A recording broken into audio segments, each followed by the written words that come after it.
那我们预计几点会宣布？目前按照中央气象局给我们的资料以及我们天气风险管理公司所预判的，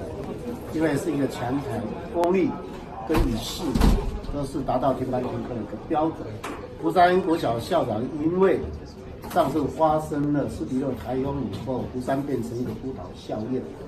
那为什么会叫福山国小校长要特别提醒他要注意？因为那时候变成孤岛以后，所有的运送的补给，包括人员的疏散，必须要靠我们的空勤总队，所以那里必须要有一个停机，要有个补给的地方。所以福山国小的校长就非常非常的重要。个人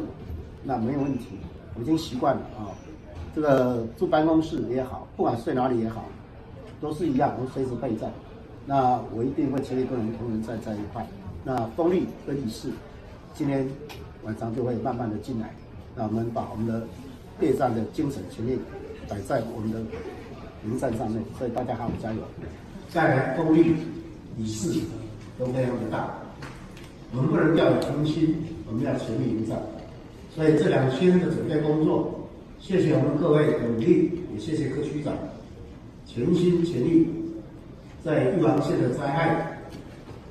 做好了万全的一个准备。我们希望这样一个准备能够让民众能够安心。所以从现在开始，其实也就是我们暴风雨即将要来临的最重要时刻。大家不但要坚守岗位，要随时掌握资讯，更重要的，一定在整个处理的过程当中，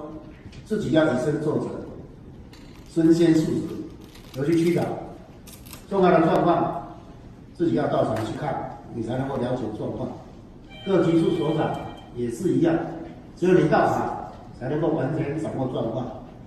所以我要拜托大家，这个时刻开始就是这2天准备我们接受考验的时刻，大家要全力的把它做。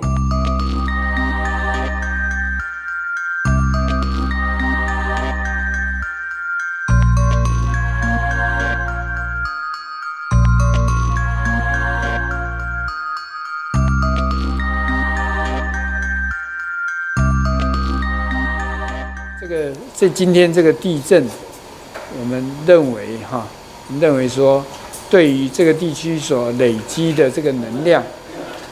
它的释放是有所帮助的。那我们大概后续多久以内要留意比较大规模的余震？一般来看我们至少要有1周的时间来密切的监测我们长期平均值，全台湾的规模超过6的地震大概2到3次。那我想，这是今年第2起原则上是符合我们平常的所谓的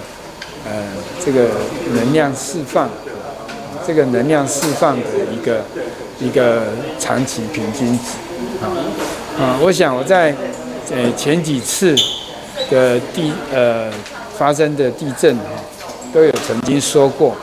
说我们下半年应该正常的话，我们应该还会有一次规模超过6的地震发生了那今天这个地震呢就很明显的就符合到我们这个整体台湾能量释放的一个整个模式一个模式。刚刚在7点2分的时候，在宜兰县政府的南偏东方14.8公里，那也就是在苏澳镇的这个地方，这是在陆地上，发生一个规模4.6的地震。那这个地震的地震深度呢，有66.4公里，它的规模是4.6，所以它并不是跟刚刚这个5点28分的那个地震的余震。